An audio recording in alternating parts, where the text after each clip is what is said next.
కీర్తనలు 33వ అధ్యాయము మొదటి 3 వచనాలు కలిసి చదువుకుందాం. నీతిమంతులారా, యెహోవాను బట్టి ఆనందగానం చేయుడి. స్తుతి చేయుట యథార్థవంతులకు శోభస్కరం.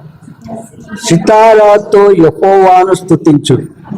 10 తంతుల స్వరములతో ఆయనను స్తుతించుడి. ఆయన గూర్చి నూతన కీర్తన పాడు. ఉత్సాహ ధ్వనితో ఇంపుగా వాయించుడి.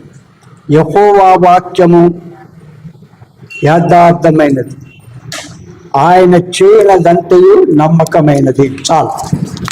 ఈ అధ్యాయంలో మొదటి 3 వచనాలు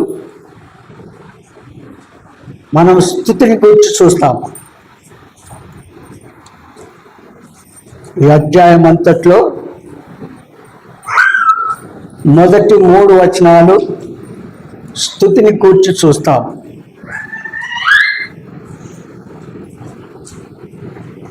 నాలుగు నుండి 19 స్తుతికి కారణాలు చూస్తాం. 4 నుండి 19 వరకు స్తుతికి కారణములు చూస్తాం. 20 నుండి 22 వరకు పురికొల్పుతాం. అంటే స్తుతించడానికి పురికొల్పడము అని అర్థం. స్తుతించడానికి ఎంకరేజ్ చేయడం.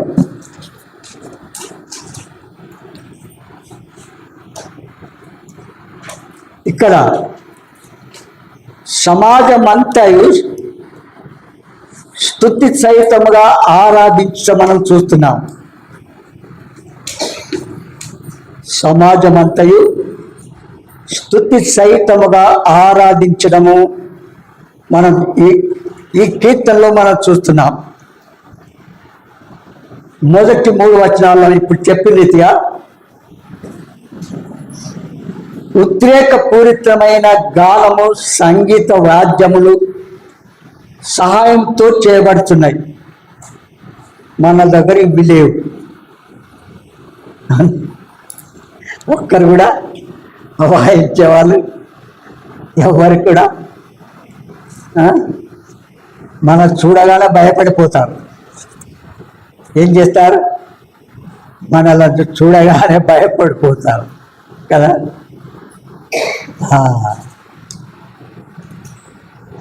ఇక్కడ ఈ కీర్తన ఉద్రేకపూరితముగా సంగీత వాద్యములతో సహాయంతో చేయబడుతుంది. అంటే ఇది ఉద్రేకపూరితముతో అంటే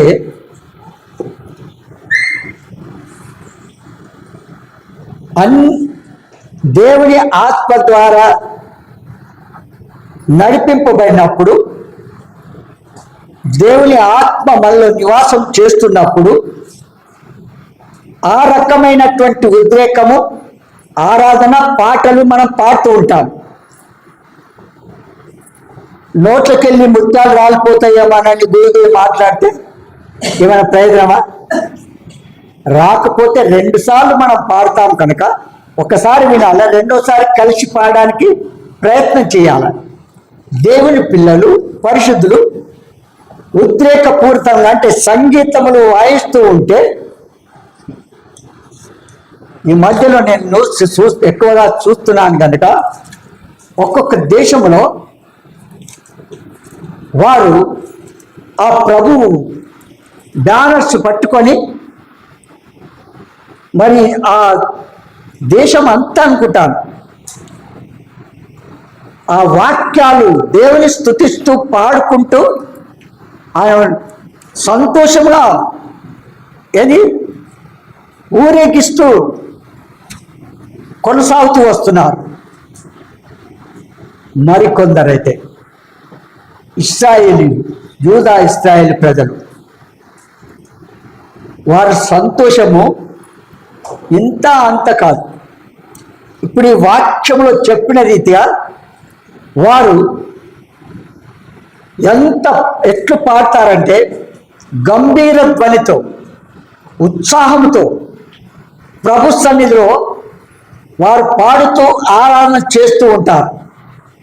స్తుతి పాటలు పాడుతూ ఆరాధన చేస్తూ ఉంటారు. అది దేవుని ఆజ్ఞ కనుక మనం ఆరాధనకు ఆటలు పాడే ముందే రావాలి. మనం వస్తున్నామంటే ఆచార క్రైస్తవ సాంప్రదాయముల ద్వారా దేవుని సంతోషపరచలేం. మన ఆరాధనలు, మన ప్రార్థనలు, మన సమస్యలు వినాలి అంటే, దేవుడు సంతోషించాలంటే ఏం చేయాలి? మనం ఏం చేయాలి? నియమించిన కాలానికి ముందే వచ్చి కూర్చోవాలి. ఆ ఆత్మ నడిపింపు, ఆ ప్రేరేపణ, ఆ ఆసక్తి పరిశుద్ధాత్మ దేవుడు ప్రేరేపిస్తే ఫోర్స్ చేస్తూ ఉంటాడు. నెట్టినట్టుగా నడిపిస్తాడు. ఎవరైతే దేవుని ఆత్మకు నడిపింపుకు విధేయత చూపించారో వారు ఎట్లా కంచెల గాడిదలాగా, అంటే సోమరి గుర్రములలాగా ప్రవర్తించారు. గుర్రములు యాక్టివ్గా పరిగెత్తుతాయి. కంచెల గాడిదలు ఏం చేస్తాయి? సోమరితనంగా ఉంటారు. నెక్స్ట్ వీక్ నేను చూపిస్తాను. ఇందులోనే ఉంటే చెప్తాను, ఇక్కడే చూపిస్తాను. విన్నారా? కనుక దేవుని కృప ద్వారా మనం రక్షింపబడిన మనము మన ఆత్మీయత ఆయన సన్నిధిలో ఎలా కొనసాగిస్తున్నాం? ఆత్మీయత ఎక్కువ అవుతుందా? అది దిగజారిపోతుందా? చల్లారిపోతుందా? ఒక్కసారి మనము ఎవరి కాదు, మన ఆత్మ మనకి ఎలా సాక్ష్యం ఇస్తుంది? ఇతరులు చెప్పవలసిన అక్కడ లేదు. ఇక్కడ మొదటి 3 వచనాల్లో ఉద్రేకపూరితముగా గానములతో, సంగీత వాద్యములతో సహాయంతో చేయబడుతున్నది స్తుతి ఆరాధన. 3వ వచనంలో దేవుని కనికరము, కాపుదల కింద నుండి భక్తుల గాఢమైన విశ్వాసం కనబడుతుంది. 3వ వచనంలో ఏంటిది? దేవుని కనికరము, కాపుదల కింద నుండి భక్తుల గాఢమైన విశ్వాసము కనబడుతుంది.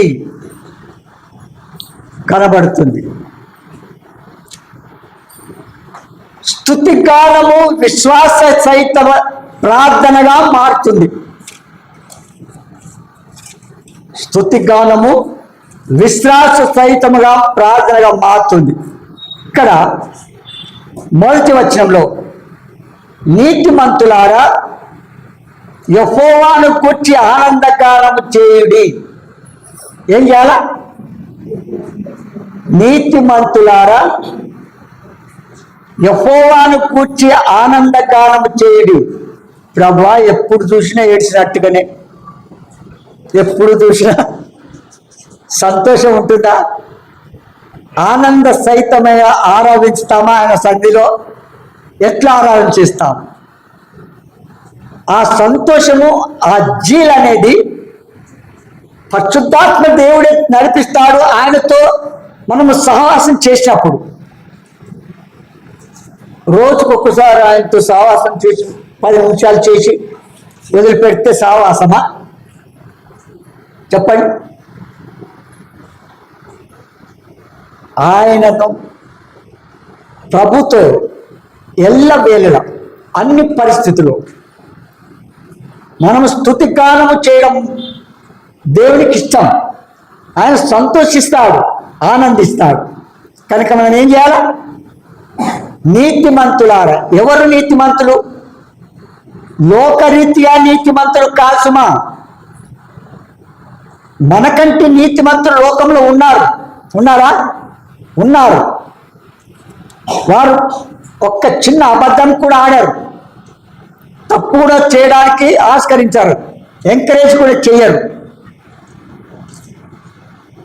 వారికి మనకున్న తేడా ఏంటంటే, పాపులముగా జన్మకర్మ పాపములతో లోకములో కొనసాగుతున్నటువంటి మనము క్రీస్తు రక్తముతో కడగబడి పరిశుద్ధులుగా తీర్చబడి క్షమాపణ పొందిన మనము నీతిమంతులుగా తీర్చబడుతున్నాం. ఈ నీతిమంతులు వారు కారు, క్రీస్తు రక్తముతో కడగబడిన వారు కారు వాళ్ళు ఉన్నారా. కనుక ఎవరు నీతిమంతులు? క్రీస్తు రక్తముతో పాప క్షమాపణ పొంది కడగబడిన వారు నీతిమంతుడు. అర్థమైందిగా? కనుక నీతిమంతులారా యెహోవాను గూర్చి ఆనందగానము చేయుడి, స్తుతి చేయుట యథార్థవంతులకు శోభస్కరము. ఉందా అట్లగే? స్తుతి చేయుట యథార్థవంతులకు శోభస్కరము. ఈ కీర్తనకు పై విలాసం లేదు. ఈ అధ్యాయంలో ఈ 33వ కీర్తనకు పై విలాసం లేదు. దీనికి 32వ కీర్తనలో 32వ కీర్తన యొక్క ఆఖరి వచనమును ఇది ప్రతిధ్వనిస్తూ ఉన్నది. 32వ అధ్యాయము చివరి మాటల్లో ఇది ప్రతిధ్వనిస్తూ ఉన్నది. ఈ కీర్తన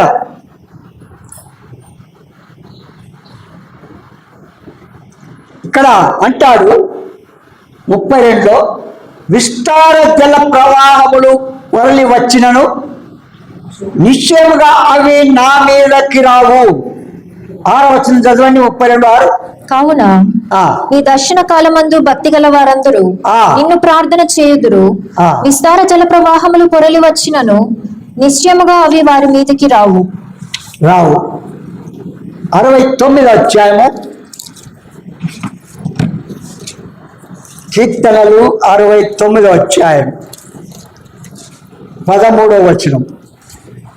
యెహోవా అనుకూల సమయమున నేను నిన్ను ప్రార్థించుచున్నాను. అందరు తీసిరా.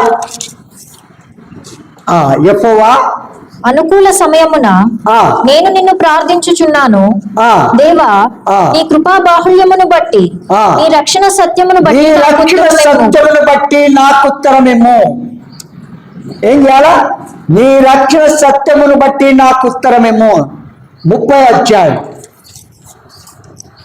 కీర్తనలు 34వ వచనం. యెహోవా భక్తులారా. ఎవరు?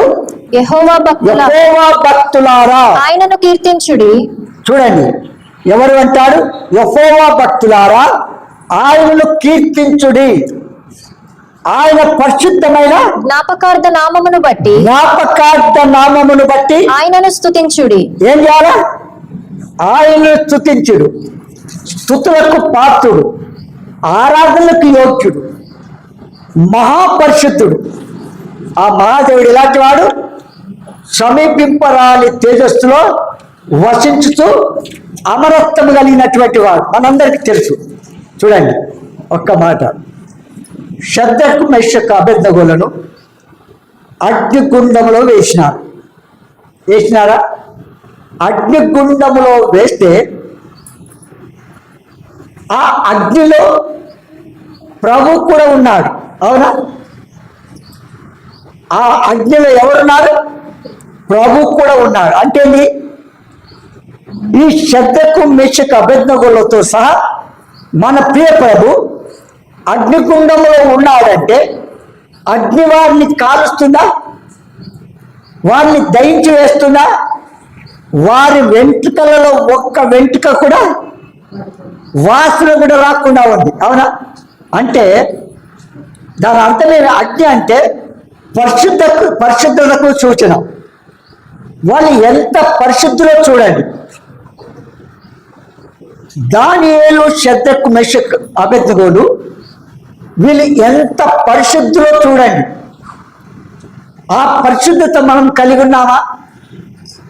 ఒక్కసారి ఆలోచించాలి. వారు ప్రతికూల పరిస్థితుల్లో కూడా, అనుకూల పరిస్థితి కాదు, ప్రతికూల పరిస్థితిలో అన్యజనుల మధ్యలో విగ్రహారాధికుల మధ్యలో, మరి సహపాఠి జత పని వారి మధ్యలో, వారున్న స్థలంలో ఎలాంటి సాక్ష్యాన్ని కలిగి ఉన్నారు?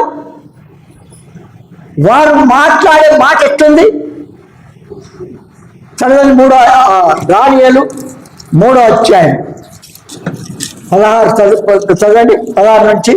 శద్రకును మేషాకును అబేద్నెగోయు రాజుతో ఇలాగూ చెప్పిరి, నెబుకద్నెజరు, ఇందును గురించి నీకు ప్రత్యుత్తరం ఇయ్యవలనన్న చింత మాకు లేదు. ఇక్కడ చూడండి, ఈ పిల్లలు యవనస్తులు, అంత పెద్ద వయస్సు, ఆ రాజుగా ఉన్నటువంటి ప్రపంచానికి రాజు, 180 సంవత్సరాలకు రాజు అయినటువంటి రాజును ఏమంటున్నారు? ఇతర భాగాల్లో చూసినప్పుడు, ఆ రాజును సమీపించినప్పుడు ఎంతగానో పొగుడుతూ ఆయన దగ్గరికి వస్తారు. రాజు చిరంజీవి అగురుగాక అంటారా లేదా? వీళ్ళు ఎట్లా అంటున్నారు? రాజు నెబుకద్నెజరు, ఇందును గురించి నీకు ప్రత్యుత్తరం ఇయ్యవలన చింత మాకు లేదు. ఎంత ధైర్యం చూడు వీళ్ళకు! ముందుగానే భయపరిచాడు. రాజు చిత్తపరిచిన ప్రతిమకు ఎవరైతే మొక్కరో, సాగిలపడరో, ఆరాధన చెయ్యరో అట్టి వారికి అగ్నిగుండంలో పడతారు అని శాస్త్రము రాజు ద్వారా బయలువెళ్ళింది. అవునా? ఈ శాస్త్రం వారు తెలుసుకున్నప్పటికీ, ఈ శాస్త్రము వారికి తెలిసినప్పటికీ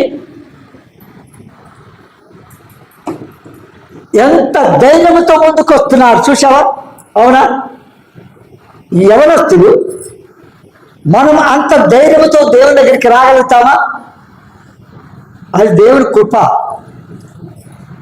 వారు ఏమని సాక్ష్యం ఇస్తున్నారు చూడండి ఇక్కడ. మేము సేవించుచున్న దేవుడు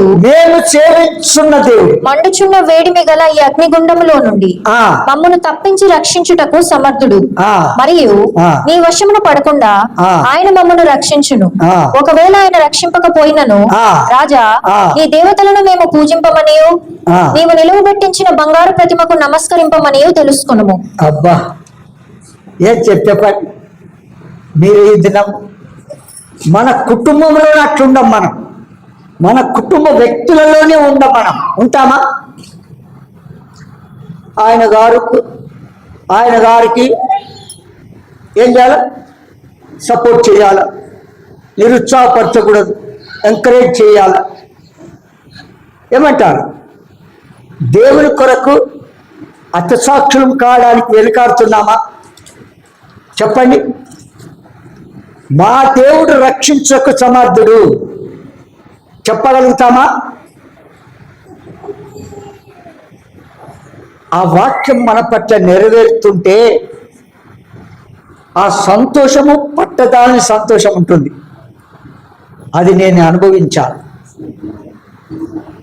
వాక్యము మన పట్ల నెరవేరుతున్నది అంటే దేవునికి ఆయన ఆశించిన రూపం నాలో ఉందని మన ఆత్మ మనకు సాక్ష్యం ఇస్తుంది.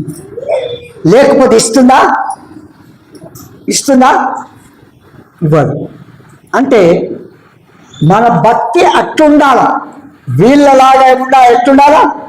Challenging life.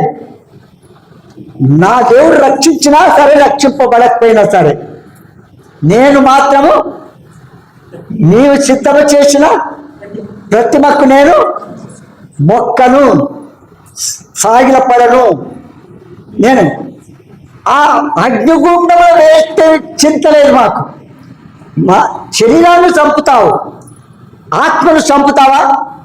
శరీరాన్ని ఆత్మను చంపువానికి భయపడాలి, కానీ శరీరాన్ని చంపువానికి భయపడకూడదు. మన భక్తి ఎట్లుంది చెప్పండి? మనం కాంప్రమైజ్ అవుతాం. లోకంలో ఉన్న వారితో, మన కుటుంబీకులతో, ఇరుగుపరి వారితో మనం కాంప్రమైజ్ అవుతాం. దేవుని వాక్య ప్రకారము ఆ విధంగా స్థిరంగా ఉండాలి. మన భక్తి ఎట్లుండాలి? ఈ రకమైన భక్తి ఉండాలి. ఉందా మనకు? విస్తారముగా వింటున్నాం, కానీ ఆ రూపం మనలో రావడము, లోబడ్డము, విధేయత చూపించడము ఉందా? కనుక మన జీవితంలో ఇక్కడే అంటాడు, దేవుని భక్తులు దేవుని సన్నిధిలో పాప క్షమాపణ పొందిన వారు ఎల్లప్పుడూ దేవుని ప్రార్థించుచుండిరి గనుక దేవుడు వారిని కాపాడుచుండెను. దేవుడు వారిని కాపాడుచుండెను అంతా చూడం మనం అన్నాడు. మీకు ఇదిగా చెప్పినాను. దావీదు అడిగినాడు, ఒక్క ప్రశ్న అడిగాడు, అవన్నీ చెప్పాలంటే అడిగితే దావీదుకి ఏం ఆన్సర్ చేస్తున్నాడు దేవుడు చూసావా? ఇక్కడ చూడండి, 32:8. నీకు ఉపదేశము చేసేదను. చూసావా ఏమంటాడు? మనం అడిగితే ఏం చేస్తాడు? మనం అడిగింది ఏం దానికి దేవుని ఆన్సర్ ఎస్తుంది చూడు. ఒక వ్యక్తితో మాట్లాడిగా నీకు ఉపదేశం చేస్తాను, నీవు నడవవలసిన మార్గమును నీకు బోధించేదను, నీ మీద దృష్టి ఉంచి నీకు ఆలోచన చెప్పేది. నీ మీద దృష్టి ఉంచి నీకు ఆలోచన చెప్పాడు. చూడండి, ప్రభా నువ్వు నాతో చెప్తావు కానీ నేను చెయ్యను కదా, నాకు చెప్పుకుంటేనే బాగా. నాకు మనం అనేది ఏంటి? మన ఆన్సర్ ఏందమ్మా? నువ్వైతే చెప్తావు అయ్యా, వాస్తవం నిజమే, కానీ నేను చేస్తేనే చేయడం లేదు, చెప్పకపోయినా పర్లేదు ప్రభా అని ఏం చేస్తాం మనం? ఈ మనసుతో వెళ్తాం, అవునా కాదంటారా? చూడండి, కనుక దేవుని ఆశీర్వాదము నొందిన నరుడు ఏం చేస్తాడు? ఆయన ఉపదేశం కొరకు కనిపెట్టినప్పుడు, ఆయన మాట్లాడినప్పుడు నోరారా స్తుతిస్తాడు. ఎంత 40 అధ్యాయం 48వ వచనం. నా దేవా చదవండి. నీ చిత్తము నెరవేర్చుట నా దేవా నీ చిత్తము నెరవేర్చు నాకు సంతోషము. అబ్బా, మన ఆన్సర్ ఏంటి చెప్పండి? ఉపదేశం చేస్తాను. చేసిన తర్వాత దాని ఆన్సర్ ఏంది? నా దేవా నీ చిత్తము నెరవేర్చుట నాకు సంతోషము. మనం ఎవరి చిత్తం? మన చిత్తం, అవునంటారా? ఎవరక్క? ఎవరి చిత్తం? మన చిత్తం, అవునా? వాస్తవం కాదా? చూడండి, ఒక వ్యక్తి దేవుని రాజుగా ఉంది, రాజుకేం తక్కువ చెప్పండి? రాజుకేమైనా తక్కువ ఉంటుందా? ఆయన దగ్గర దేశమంతా పరిపాలించే రాజు దేవుని భయం కలిగి ధర్మశాస్త్ర ప్రకారంగా పరిపాలిస్తున్నాడు. ఎవరు? దేవుని ప్రజలను, అవునా? ఆయన అంటాడు, ఎంత చక్కగా ఉంది చూడు. ఏమంటాడు? నా దేవా నీ చిత్తము నెరవేర్చు నాకు సంతోషము, నీ ధర్మశాస్త్రము నా ఆంతర్యంలో ఉన్నది. చూడండి, బైబిల్ అంతా బైహార్ట్ చేయాలి. బైబిల్ లేకుండానే మనం ఒక రెఫరెన్స్ ఇస్తూ ఉండాలి. సందర్భం, సైతాను బైబిల్ ఉంటుందా? దానికి సైతానికి వాడికి ఉంటుందా? ఉండదు. ఏం లేదు. ఎట్లా? బైబిల్ లేకుండానే దేవుడు ప్రభుత్వం ఆన్సర్ చేస్తుంటాడు, ప్రశ్నిస్తుంటాడు. చూడండి, మరి దేవుని పిల్లలముగా మనం ఎంతగా హృదయంలో భద్రం చేసుకుంటున్నాం, ఆయన చెప్పినట్టుగా విధేయత చూపిస్తున్నాం. ఒక్కసారి పరీక్షించుకుంటాం. ఆ సంతోషం మనలో ఉంటే ఎంత స్తుతించినా మన నోరు చాలనే చాలు. ఎప్పుడు చూసినా ఏడుపు. దేవుని దగ్గరికి పోయినామంటే కాంప్లీట్. ప్రార్థన చేయడానికి మోకరించినామంటే, ఆరాధన చేయడానికి పోయినామంటే ఆయన దేవునికి తెలియదన్నట్టుగా ఎదుటిన్న వ్యక్తి యొక్క లక్షణాలను దేవునికి ఏం చేయడం? కాంప్లైంట్ చేయడం. ఏమంటారు? దేవునికి కాంప్లైంట్ బయట చేయడం. అది ఆయనకి తెలియదా? తెలుసా నాకు లేదా? ఆయన ఇక్కడ ఒక మాట రాసి వచ్చిన మీకు చెప్తాను, ఇది ఎట్లా వచ్చాను మీకు. ఆ మాట రోమీలకు రాసిన పత్రిక 5:20. అయినను మరియు అపరాధము విస్తరించున్నట్లు ధర్మశాస్త్రము ప్రవేశించెను, అయినను పాపము మరణమును ఆధారము చేసుకుని ఎలాగూ ఏలెనో అలాగే నిత్య జీవము కలుగుటకై నీతి ద్వారా కృపయు మన ప్రభువైన యేసుక్రీస్తు మూలముగా ఏలు నిమిత్తము పాపం ఎక్కడ విస్తరించెనో అక్కడ కృప అపరిమితముగా విస్తరించెను. చాలు. పాపము ఎక్కడ విస్తరించెనో కృప, ఆయన కృప అపరిమితముగా విస్తరించు. మన స్వభావం ఎట్లుంది? ఒకరు ఎదుటి వారు పాపం చేసినారు, తప్పు చేసినారు. ఆ తప్పు ఎక్కువ చేస్తున్నామా తగ్గిస్తున్నామా? చెప్పండి. కనబడిన వాళ్ళందరికీ చెప్పుకుంటూ వెళ్ళడం, దాని కొరకు ప్రార్థన చేయాలి, వ్యక్తిగతంగా చేయాలి. ప్రభు దాన్ని సాల్వ్ చేస్తాడు. కనుక అంటాడు ఇక్కడ 8వ వచనంలో, నా దేవా నీ చిత్తము నెరవేర్చ నాకు సంతోషము, నీ ధర్మశాస్త్రము నా ఆంతర్యంలో ఎక్కడ ఉండాలి? బైబిల్లో ఉంటే చాలే, ఆంతర్యం లేకుండా చాలు. ఏమంటారు? బైబిల్ ఉంది ప్రభా, నీకు అవసరం ఉన్నప్పుడు దాన్ని ఓపెన్ చేసుకుంటా, ఏమంటున్నావు? నేను చదువుకుంటా, ఏమక్క ఏమంటా? అంతేగాని అట్లా. తర్వాత అందుకే ఇక్కడ అంటాడు, నీకు ఉపదేశం చేస్తాను, నువ్వు నడవలసిన మార్గం బోధించదు, నీ మీద దృష్టించి నీకు ఆలోచన చెప్పుదును అంటే ఏం చేస్తున్నాడు? ఆన్సర్ ఆయన దావీదు ఏం ఆన్సర్ ఇస్తున్నాడు? 8వ వచనంలో, నా దేవా నీ చిత్తము నెరవేర్చుట నాకు సంతోషం. చూడండి, దేవుడు చెప్పినది చేయడం నా సంతోషం. అవునా? మనం ఏం చేస్తున్నాం? ఏం జాన దేవుడు చెప్పింది చేస్తున్నామా? మన సొంత వీలు చేస్తున్నామా? ఒక్కసారి ఆలోచించండి. ఏమంటారు? ఆత్మీయ లక్షణములు ఇంత శ్రేష్టమైన నిజమైన సత్య సహవాసం కలిగి ఉండి ఎవరైతే వచ్చి ఆగిపోతారో రాదు. చూసావా? అది వారి దురదృష్టం అనుకుంటా నేనైతే.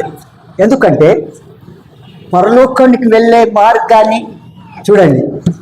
ఇక్కడ మనం సెకండ్ మెసేజ్ ఇస్తూ ఉంటే ఆ సెకండ్ మెసేజ్లో ఎదుటి వ్యక్తి యొక్క పాప నిజస్థితిని దేవుడు తెలియచేసినప్పుడు పరిశుద్ధాత్మ దేవుడు వారిలో కార్యము జరిగించి ఒప్పించి దాన్ని విడిచిపెట్టేలాగా చేస్తాడు. అవునా? విడిచిపెట్టేలాగా చేస్తాడు.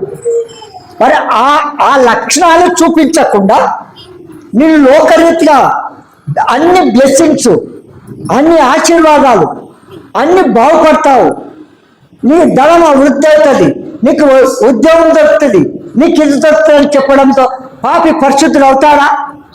అలాంటి లక్షణాలు ఉంటే వాళ్ళని ఏం చేస్తారంటే నిషేధులు ఉంచుతారు. మనం పాపములు ఖండిస్తాము. చూసావా? అది సరైనది కాదు. చూసావా? పాపి పరిశుద్ధులు కావాలంటే మన నిజస్థితిని తెలియచేయాలా లేదా? ఏమక్క, మనకున్న ఒక రోగం ఉన్నది, ఆ రోగము, నీకు ఈ రోగం ఉన్నది, దాన్ని బాగు చేయాలంటే దాన్ని ఆపరేషన్ చేయాలా, లేకపోతే డాక్టర్ వారి ఎక్స్పీరియన్స్ చెప్తూ ఉంటారు. అవునా? వారు చెప్పింది అంగీకరిస్తామా లేదా?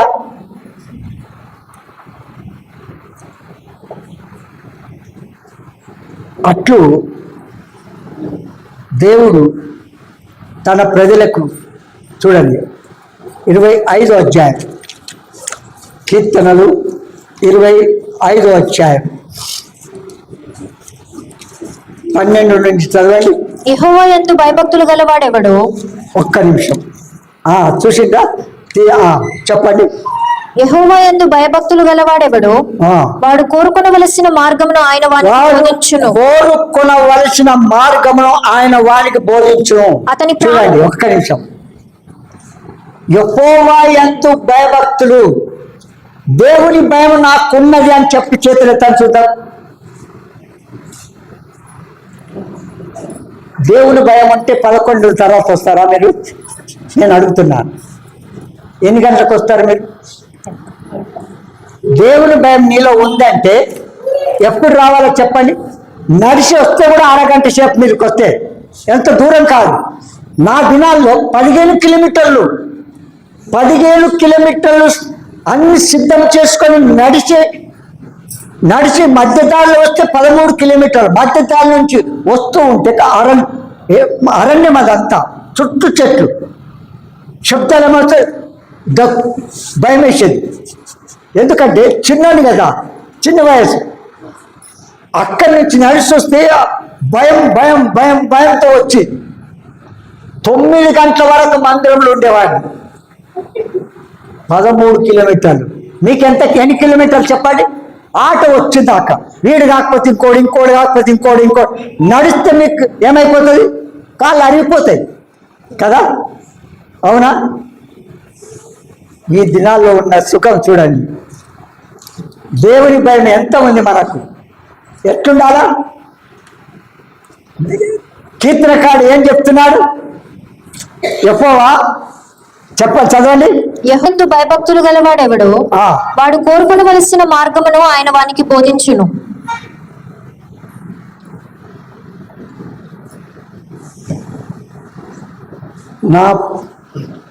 వాడు కోరుకొనవలసిన మార్గమును ఆయన వారికి బోధించును.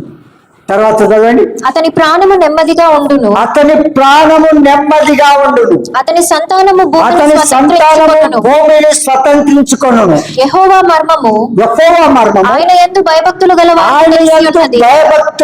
వారికి తెలిసి ఉన్నది. ఆయన తన నిబంధనను వారికి తెలియచేయును. ఏం చేస్తాడు? ఆయన తన నిబంధన వారికి తెలియజేస్తాడు. దేవుడే తన భక్తులకు ఆలోచన చెప్పి వారిని చక్కగా నడిపించును. బుద్ధి జ్ఞానము లేని గుర్రెల వలనైనను కంచర గాడిద వలనైనను మీరు ఉండకుడి. 32 ఎన్నో వచ్చినది? 32:9. బుద్ధి జ్ఞానములు లేని గుర్రము వలెనైనను కంచుల గాడిద వలెనైనను మీరు ఉండకుడి. అవి మీ దగ్గరకు తేబడినట్లు వాటి నోరు వారుతోనో కళ్ళెముతోనో బిగింపవలెను. అదే 31 కదా, 32:9. ఒక్క నిమిషం. 32:9.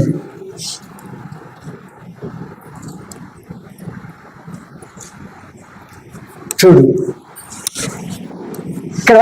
ఇక్కడ చెప్తారు చూడండి. దేవుడు తన భక్తులకు ఆలోచన చెప్పి వారికి చక్కగా నడిపిస్తాడు. ఏం చేస్తాడు? చక్కగా నడిపిస్తాడు. బుద్ధి జ్ఞానము లేని గుర్రముల వలెనైనను కంచెర గాడిద వలెనైనా మీరు ఉండకుడి. సామెతలు 26:3. గుర్రమునకు చపుకు గాడిదకు కళ్ళం, మూర్ఖుల వీపునకు బెత్తము. మూర్ఖుల వీపునకు ఏంటి? మూర్ఖుల వీపునకు చింతపండు. అవునా?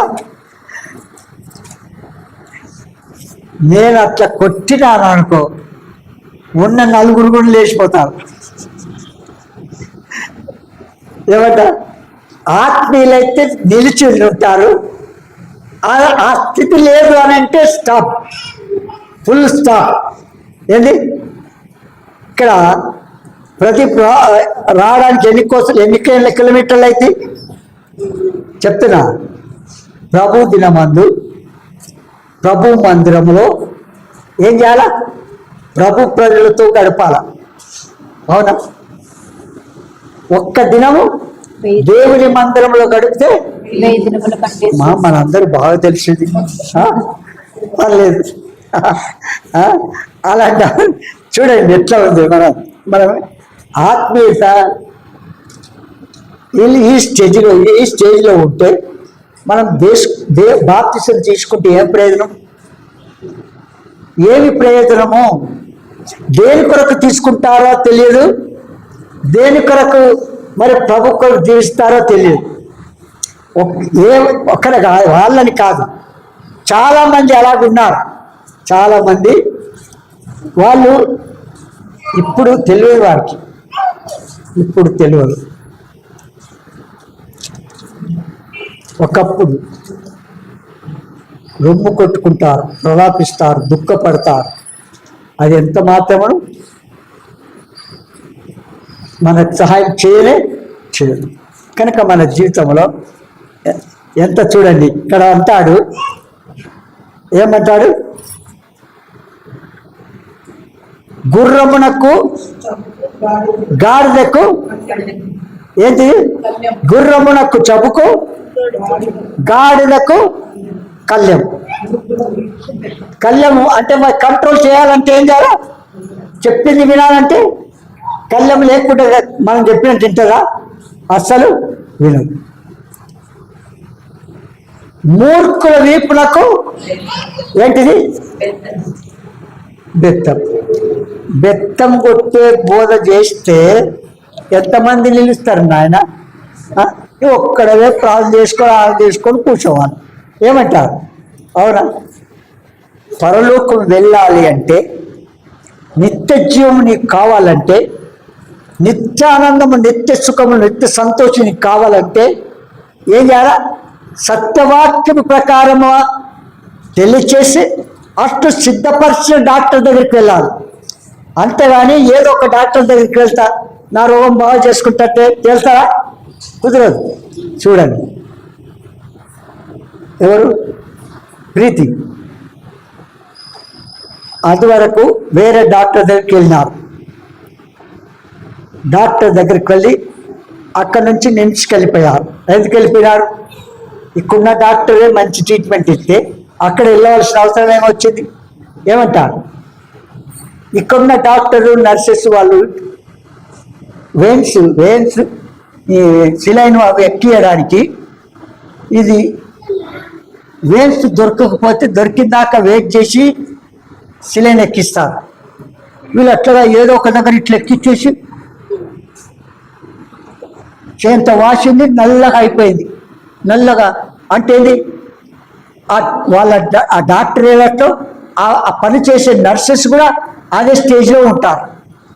అదే నిమ్స్కి వెళ్ళి చూడండి.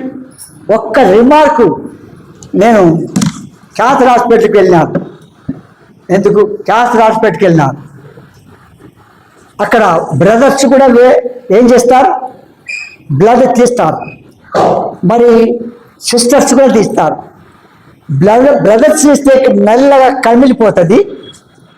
సిస్టర్ తీయగానే ఇంత కూడా మరి రిమార్క్ రాదు, చక్కగా తీస్తారు. చక్కగా ఆ తేలింగా వేరుంటుంది. ఏమంటారు? వాస్తవా? ఎందుకు చెప్పండి.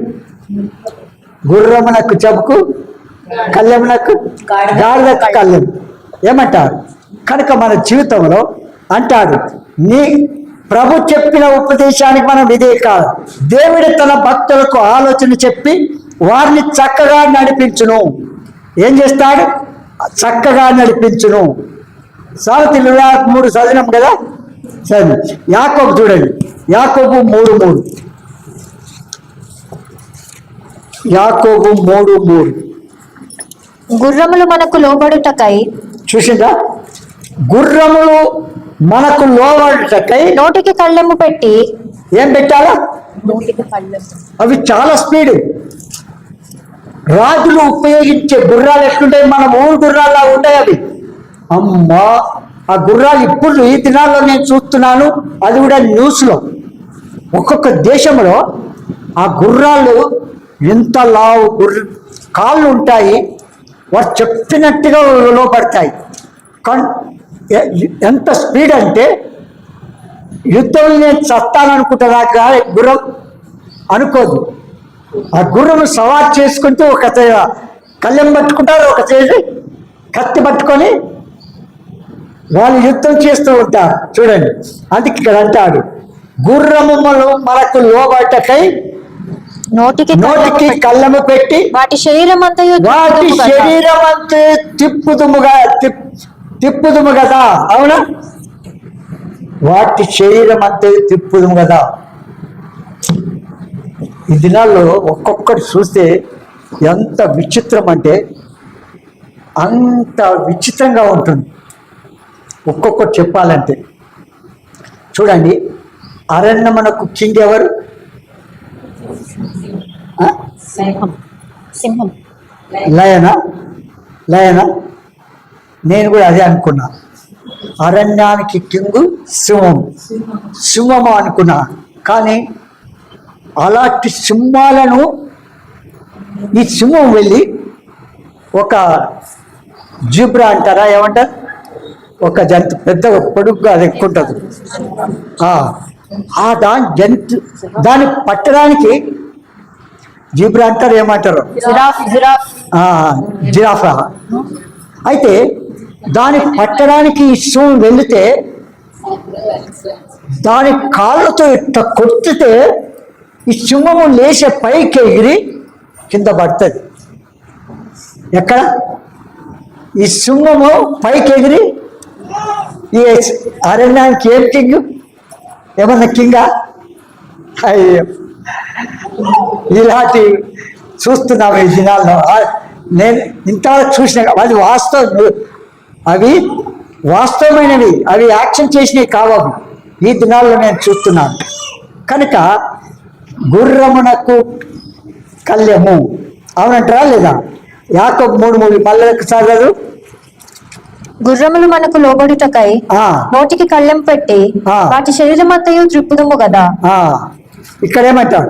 గుర్రము వడిగా పరిగెత్తును, కంచెరగాడిద మందముగా ఉండును. చెప్పిందాము. కంచెరగాడిద ఎట్లుంటుంది? మనం గుర్రంలాగా ప్రవర్తిస్తున్నామా, మా కంచెరగాడిద ప్రవర్తిస్తున్నామా? మందిరంకి వచ్చినప్పుడు చెప్పండి చూద్దాము ఒకసారి. మీ ఆత్మ మీకేమైనా సాక్ష్యం ఇచ్చే చెప్పండి. ఏమన్నా చెప్పండి. గుర్రములాగా పరిగెత్తుకుంటూ ముందు వస్తున్నామా, కంచెరగాడిదలాగా వస్తున్నామా? ఎట్లా చెప్పండి? మనం పోల్చుకోవాలి. పోల్చుకోకపోతే మనం సరి చేసుకోలేము. వాస్తవమైంది ప్రభు మనకు తెలియజేస్తే థ్యాంక్స్ చెప్పాలి దేవునికి, మన నిజస్థితి తెలియజేసినప్పుడు. అట్లు డాక్టర్ చెప్పినప్పుడు ఒప్పుకుంటామా లేదా? ఒప్పుకుంటాము. అట్లు దేవుని వాక్యానికి కూడా విధి చూపించే విధంగా చేయాలి. అర్థమైందా? కనుక గుర్రము వడిగా పరిగెత్తును గనుక కళ్యము అవసరము. దేవుని పిల్లలు గుర్రముల వలె తొందరపడేవాడుగా ఏంటది? తొందరపడేవాడుగా ఉండకూడదు. తొందరపడి ఏం చేస్తాము? తప్పు చేస్తుంటాము, ఉండకూడదు. కళ్యము అదే తొందరపడి నడుచు వారి దారి తప్పును. ఒకరి మూర్ఖత వారి ప్రవర్తన తారుమారు చేయను. ఏం సామెతలు చూడండి, 19:2 చదవండి. తెలివి లేకుండా మంచిది కాదు, ఒకడు తెలివి లేకుండా మంచిది కాదు. తొందరపడి నడుచువాడు దారి తప్పిపోవును. ఒకని మూర్ఖత వాని ప్రవర్తనను తారుమారు చేయును. కనుక చాలు. కనుక ఎట్లుండాలా? తొందరపడి తప్పు చేయకూడదు. అందుకే దేవుని పిల్లల గుర్రము తొందరపడకూడదు.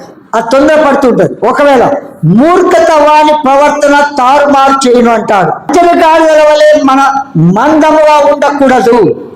ప్రభు కార్యములో చురుగ్గా ఉండాలి. ఎట్లుండాలో? చురుగ్గా ఉండాలి, యాక్టివ్గా ఉండాలి, త్వరగా పని చేసుకోవాలి. లేచేది ఎన్ని గంటలకు లేస్తాం? ఎన్ని గంటలకు లేస్తాం? ఆ టైం వేస్తే మనం ఎప్పుడు ప్రార్థన చేసుకుంటాము, ఎప్పుడు వాక్యం చదువుతాము, ఎప్పుడు దేవుని దగ్గర గడుపుతాము, ఎప్పుడు మనం వంట చేస్తాము, స్నానాలు చేసుకుంటాము, సిద్ధపడి వస్తాము. చెప్పండి కదా. నేను 4:30-5 గంటలు లేస్తే కూడా యాక్టివ్గా టకా ఈ పని చేసుకుంటూ ఉంటే కూడా టైం ఎట్లా పరిగెత్తుతుందంటే చూసుకుంటూ పని చేస్తున్నాను. టైము చూసుకుంటూ అబ్బాయి ఇంత త్వరగా అయిపోతుంది అనుకుంటాను. అంత త్వరగా లేచి కూడా నేను చేసే పనులు పూర్తి కావడానికి. మన క్రైస్తవులముగా, విశ్వాసులముగా, దేవుని పిల్లలముగా అలాంటి యాక్టివ్గా ఉండాలి. మనం కంచెల గాడిద వలె ఉండకూడదు. మొద్దు సన్యాసిలా అంటారు. తిమ్మిరి పట్టిన కాళ్ళు ఎట్లుంటారు, ఎంత కొట్టినా కూడా ఏమన్నా అంటారా? అట్లా దేవుని పిల్లలు అట్లా ఉండకూడదు. అందుకే అది ఈ విధంగా నీతిమంతులారా, ఎవరు నీతిమంతులారా యెహోవాను బట్టి సంతోషించుడి, యథార్థ హృదయులారా మీరందరూ ఆనందకారము చేయుడి. 32:11. నీతిమంతులారా యెహోవాను బట్టి సంతోషించుడి, ఉల్లసించుడి, యథార్థ హృదయులారా మీరందరూ ఆనందగానము చేయుడి. చూసావా, ఏం చేయాలా? సంతోషించాలి. 33 మొదటి వచనం చదవండి. నీతిమంతులారా యెహోవాను బట్టి ఆనందగానము చేయుడి, యెహోవాను బట్టి ఆనందగానము చేయుడి. పాట ఈరోజు పాడిన పాటలు అన్ని కొత్తవి కదా. ఎంత సంతోషం అనిపించిందంటే అవి పాడుతుంటే చాలా, ఎప్పుడు పాడము కానీ దేవుడు ఈరోజు ప్రేరేపించినాడు, వాటిని చూసుకుంటూ పాడుకుంటూ వచ్చినాం. చాలా సంతోషం అనిపించింది వాటిని పాడుతూ ఉంటేనే. కనుక ఆనందగానము చేయాల. ఏం చేయాలా? యథార్థ హృదయులారా మీరందరూ ఆనందగానము చేయుడి. 64 అధ్యాయం కీర్తనలు 64 10 వచనం. నీతిమంతులు యెహోవాను బట్టి సంతోషించుచు. ఏం చేయాలా? నీతిమంతులు యెహోవాను బట్టి సంతోషించుచు ఆయన శరణు చొచ్చెదము. యథార్థ హృదయులందరూ అతిశయిల్లుదురు. ఏం చేస్తారు? అతిశయిల్లుదురు. 68 వచనం. నీతిమంతులు సంతోషించుదురుగాక, వారు దేవుని సన్నిధిని ఉల్లసించుదురుగాక, వారు మహదానందము పొందుదురుగాక. ఎంత మహదానందము పొందుదురుగాక. కనుక అలాంటి హృదయం కలిగిన ఇంకా చెప్పాలి చాలా ఉన్నాయి. మనం సమయం అయిపోతుంది కనుక ఈ మాటలు ఆధారం చేసుకొని మనం కొంతసేపు ఆరాధనకు వెళ్దాం.